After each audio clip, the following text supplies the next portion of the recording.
Hi, welcome to Aadya exotics farm nursery. ఇక్కడ మీరు చూస్తున్న మొక్క వచ్చేసి దీన్ని రోజ్ యాపిల్ అని అంటారు.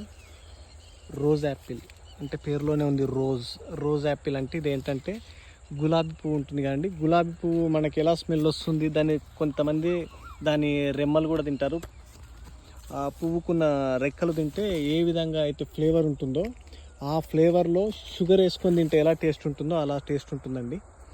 దీన్ని రోజ్ యాపిల్ అంటారు, పన్నీరులే అంటారు, పన్నీర్ చంబా అని కూడా అంటారు. చాలా రకాలుగా పేరు పెట్టి పిలుస్తారు దీన్ని. ఇది వచ్చేసి మన ఇండియాలోనే కొన్ని వేరే స్టేట్లో ఎక్కువ పండిస్తారు కమర్షియల్గా కూడా, కానీ మన తెలుగు స్టేట్లో ఎవరు పండియరు. ఇది వచ్చేసి ఒక 3 years ఏజ్ గల ప్లాంట్. ఈ ప్లాంట్ వచ్చేసి ఫ్రూట్స్ వచ్చాయండి. ఫస్ట్ టైం ఫ్రూటింగ్ వచ్చింది, ఇంకా ఫ్రూట్ మొత్తం రైపెన్ కాలేదు. అయినాక మళ్ళీ వీడియో చేసి చూపిస్తాను.